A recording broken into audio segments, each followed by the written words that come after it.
Putin called himself a surgeon in Ukraine and threatened Europe with a real war. Russian dictator threatens to cut off Ukraine from the Black Sea after tanker strike. Historic lessons show Russia cannot be trusted for peace. Europe is putting forward proposals unacceptable to Russia regarding the peace plan on Ukraine. The Kremlin leader, Vladimir Putin, claimed this ahead of a meeting with U.S. Special Envoy Steve Witkoff on December 2nd. He said that Europe is hindering the peace efforts of the U.S. President Donald Trump. Putin stated that right now, Russia is ready for war against Europe. Earlier, the pro-Russian Prime Minister of Hungary, Viktor Orbán, claimed the same things, that the European Union supposedly obstructs Trump's peace plan, and that Ukraine cannot win the war against Russia. Orbán did not mention that it was Russia that began the war against Ukraine. We are not planning to fight Europe. I have said this 100 times. But if Europe suddenly decides to wage war against us and starts it, we are ready right now. There can be no doubt about that.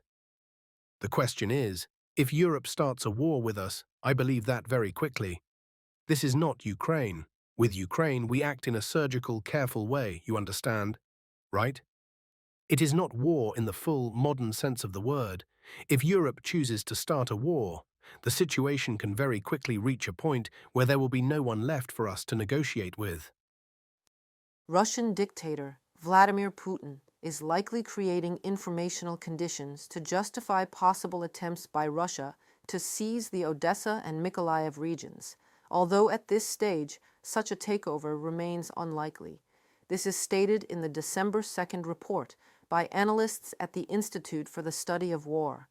Putin claims that in response to the December 2nd strike on a tanker, the most radical reaction from Russia would be to cut Ukraine off from the Black Sea. What the Ukrainian armed forces are doing is piracy. What kind of retaliatory measures can we take? Firstly, we would extend the range of our strikes on vessels and boats entering Ukrainian ports. Secondly, if attacks on Russian tankers continues, we would consider the possibility, I am not saying we will do it, but we would consider the possibility of retaliatory measures against vessels of those countries that help Ukraine carry out such pirate actions. The most radical solution is to cut Ukraine off from the sea. Then piracy will be impossible for Ukraine in principle.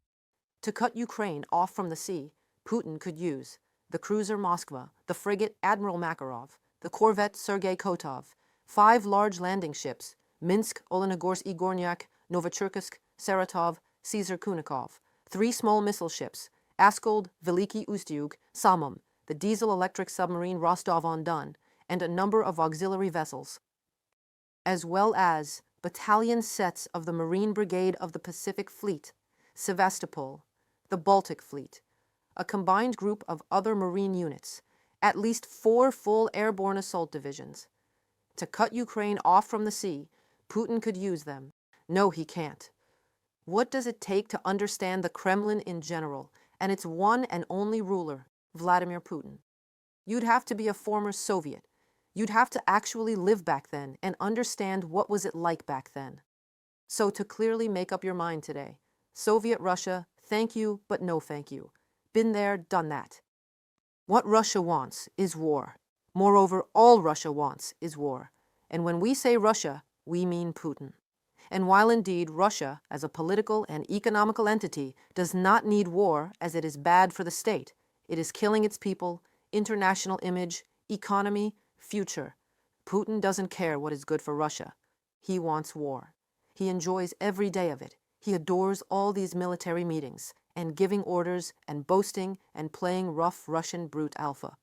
What Americans do not understand, and will never understand, most likely, is that Putin does not care, even if Russia goes down in flames. He'd be all right anyway, and most likely will avoid any accountability.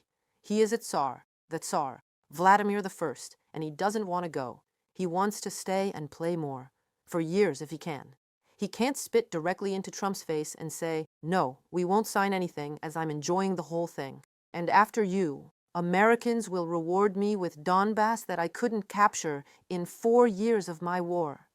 I will then ask more, and I will get it, and then ask more. And I never, never stop. Why would I if they let me? Neville Chamberlain was believing that giving up on a small little piece of land, Sudetenland, a historical region in Central Europe that is now part of the Czech Republic, and Hitler will stop, cause that is what Hitler promised to Neville Chamberlain. So why to fight? Ask modern Chamberlains today for some piece of land if prosperity awaits you. Theoretically, doing the right things, in 10 years, Ukraine's GDP could be larger than Russia's. These are the kinds of things. Stop the war, make sure they never get invaded or attacked again, protect Ukraine's longstanding and long-term sovereignty and independence so that they don't become a puppet state, they're actually independent and sovereign, and allow their economy not just to recover, but to prosper and turn it into a story of prosperity. There is only one thing that bothers us in Ukraine in terms of what we just heard: Russia. Not a single agreement abiding, turns into ruins whatever it touches, betrays, rapes, burns, abducts our children. Security guarantees? Great. However, if the American administration asks Ukraine to sign the peace agreement firsthand, and only then discuss these guarantees, can it even be called guarantees in the first place? The Economist puts it nicely. Authors quote Benjamin Franklin's statement that there is never a good war or a bad peace, noting that Franklin, for all his wisdom, was wrong. The use of force can be just, and in the era of the dominance of self-proclaimed peacemaker Donald Trump, bad peace agreements do exist. As the article says, this explains the insistent tone of the November 22nd statement by 15 leaders from Europe, Japan, and Canada, who urged the U.S. president to seek a just and lasting peace for Ukraine, and not peace at the cost of land, dignity, and national future. We quote, "The call is a combination of moral and practical concerns. America's allies fear a peace that is so unfairly one-sided in favor of Russia that it will not be accepted by the Ukrainian people and will undermine the social fabric of their already fragile democracy. They also fear a Trump-brokered ceasefire that would reward Putin for his aggression and fail to prevent future Russian attacks on Ukraine and its European neighbors," the article says. Let me just quote a bit more of The Economist, as the article is literally the keys to the castle, and answer the question why Trump does not understand Putin even close. Why don't you stop killing each other and start trading with one another?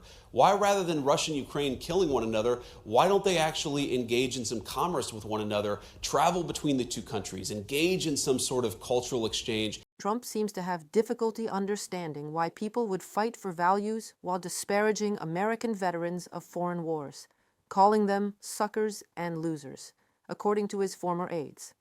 His vice president, J.D. Vance, recently explained with approval how Trump wonders why Ukrainians and Russians won't just stop killing each other and start trading, in part because more peace in the world is good for American workers. Even more relevant to the Trump era, the great powers in World War II bluffed their way into the Treaty of Versailles. They turned a blind eye when German leaders told their citizens that their troops had been stabbed in the back by treacherous politicians, without actually suffering a single defeat in battle. And neither America nor Great Britain took any action when Germany stopped paying required war reparations and began rearming. The question to the world today is, are we doing it again? In the Tambov region of Russia, a refinery caught fire overnight on December 3rd following an attack by drones. The regional governor confirmed that the blaze at the oil facility in Tambov occurred after drone debris fell on the site. Footage of a large fire at a refinery is circulating widely on social media. According to online sources, the target of last night's attack was the Nikiforovskaya oil depot of Tambov Naftoprodukt in the village of Dmitrivka, Tambov region. The Turkish shipping company Besiktas announced it will suspend all vessel operations involving Russia after one of its tankers was damaged near Senegal's shores. The company stressed it has always complied with international sanctions and the G7 EU price cap, but said the current security situation has become unacceptable. For both its vessels and crews, Besiktas Shipping is known as one of Turkey's largest tanker operators. Stay with us to keep ahead of the latest updates. If you find our coverage useful, like, subscribe, and hit the bell so you don't miss the next digest. See you in the next one.